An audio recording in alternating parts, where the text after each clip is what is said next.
Okay, today's video is more of like answering a technical question. Someone asked what falsetto is. How do you connect falsetto? Falsetto, is it even part of the vocal tract? The last one, I didn't even know people made claims that it wasn't. That's kind of stupid, and I'm going to explain why. So anyway, let's get a picture of the larynx up and let's talk about this. Okay, so this is the larynx to the, yes, there we go. I know how to work a camera. So, there we go. What you see there, where the number 7 is, that is going to be your vocal folds, your real ones. Above that are the false folds, and then the vocal tract. The rest of the vocal tract is going to be your mouth, your lips, etc. Okay, so why does this matter? What does this have to do with falsetto? Well, the answer is that your folds are the things that make the sound, at least the initial sound. They make the fundamental note, right? They move, they oscillate at a certain frequency. If you're on A4, it's going to vibrate 440 times a second. And so that is how the vocal folds work. Falsetto is when your vocal folds pop open, they flip open, and then they kind of do this, right? So they're not like this, and they're not oscillating like this. They're just kind of oscillating like this. So they're not connected. And that's what gives that airy sound to falsetto, because there's literally air passing through. Whoo! You can hear a white noise of sorts. It's just air passing through. So, hold on now. How do we know if something is falsetto or not when we listen to it? Okay, well, then this gets a lot more complicated. Let's just kind of break down why. Falsetto is on a continuum. Falsetto is not on or off, all right? And just like many things in the voice, there is a range, there is a continuum. So when I say the falsetto is when, oops, little mic hit there. When I say the folds flipping open is falsetto, not every part of the fold has to be flipped open or closed, right? So this is falsetto, this is a mixture of the two, right? So there's a big part of the vocal folds that are open right here, but this part is connected. Now you can do this, right? So any bit of this could be, people can say is like some form of falsetto because some parts of the folds are open. Mixed voice is what happens when part of it is connected and some of it is not. And in fact, this is generally how people hit higher notes. So falsetto is a part of that. Falsetto is not bad. All right?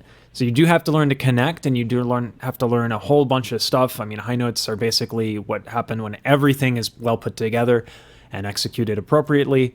This is not a video about high notes. This is a video about falsetto, but they kind of involve each other. So that's why I bring it up. But wait, there's more.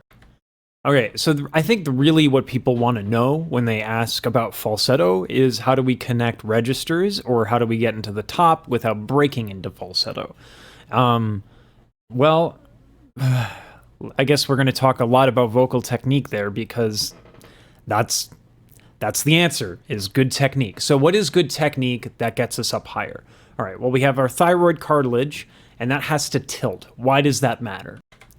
The thyroid cartilage, imagine this is the other, I'm not going to say the name because it's just going to add confusion. So this is the other part of the, where the folds connect, right? The arytenoids, right? And this is your thyroid cartilage. When we normally sing or normally talk, and when we sing in the low register, it's kind of neutral here, and we're just having, the folds, they're moving, they're doing their thing. But when we go up, in order to connect that register from low to middle, the thyroid cartilage needs to tilt. And what happens when it tilts is that your vocal folds become taut, right? So they literally stretch out the folds so that the folds can handle more breath pressure, but also they thin. And so when we go higher, we want thinner folds, right? So if we're in the low and we have two pieces of steak flopping together, we want to get it thinner and thinner and thinner and thinner, all the way up to when we get very high, where we want little pieces of paper. Because when these two folds oscillate as much as maybe 440 times a second, if you're on A4, right? When they're oscillating that much, they need to be thin. Otherwise, if you have two steaks, they're just going to be like blah, blah, blah, blah, blah, and they're not going to move fast enough, and they're probably just going to flip, and that's when you're going to get falsetto. So, and that's true even if you have your thyroid cartilage tilt, right? So the thyroid cartilage tilts and stretches out the folds so that they're thinner and more taut, so that they can accept more breath pressure without harm, right? what it looks like when you don't do that is the larynx goes up and up and up, and people end up doing this, you know, so it's like, right? That's when you get that, if you don't tilt the thyroid cartilage. So the difference is versus right? Tilt, boom. This is not the only way to hit high notes. This is more of the classical, traditional, like what most people in most genres do to hit high notes most of the time.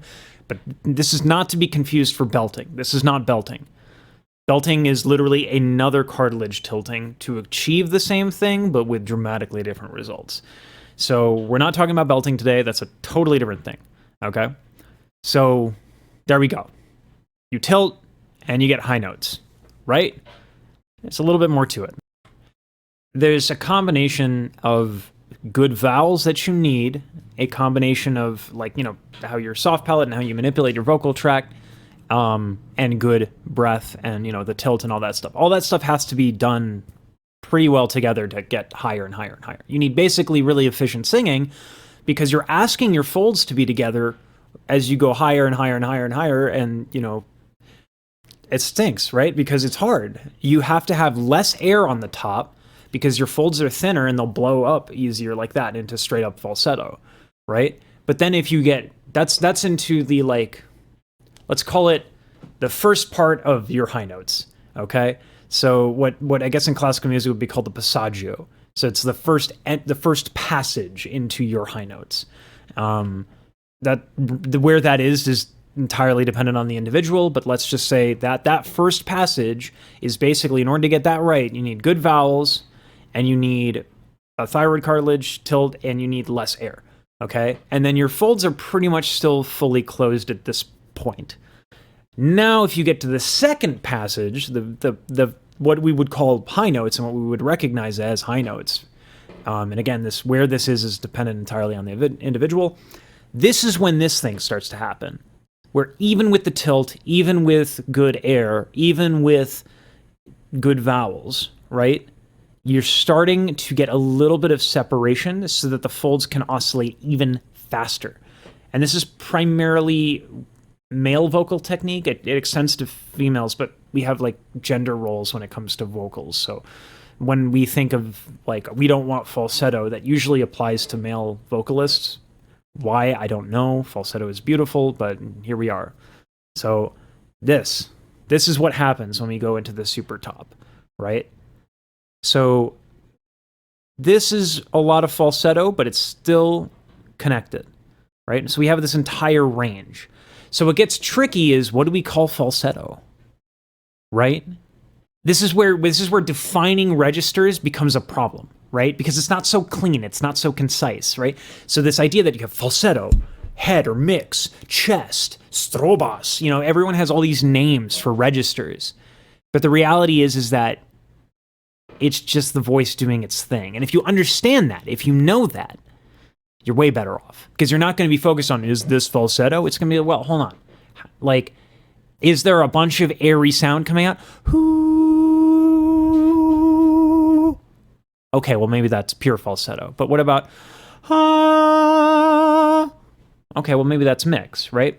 If you understand what to listen for, then you understand the answers to what part of the range and register that you're on. So then we can get into exercises like this. And this is a great one for connecting registers. Let's see, it's the morning.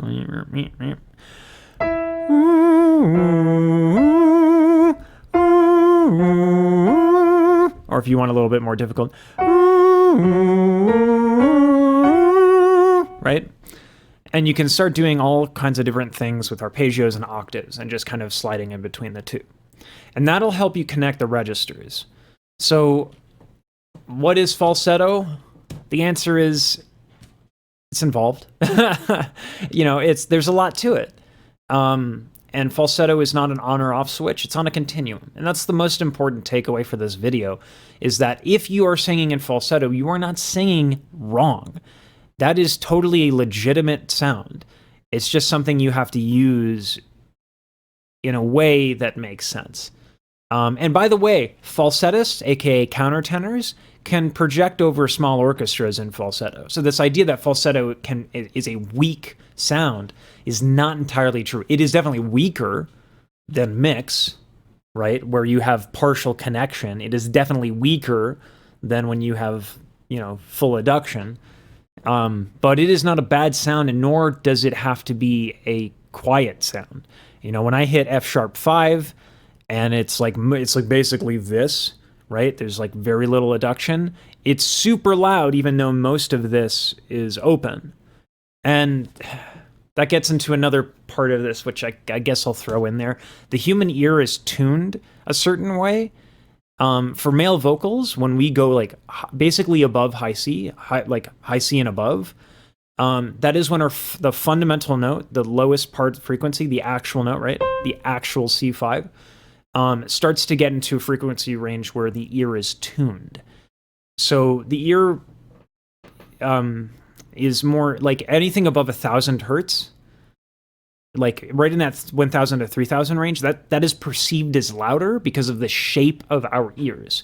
So when you go high in falsetto, even though it's falsetto, even though the decibel level might literally be lower, the sound pressure level, right?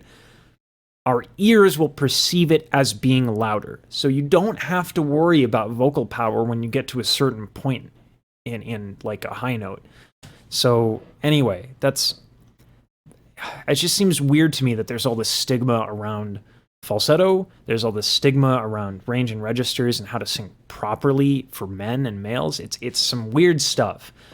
Don't hate the mechanics of your voice.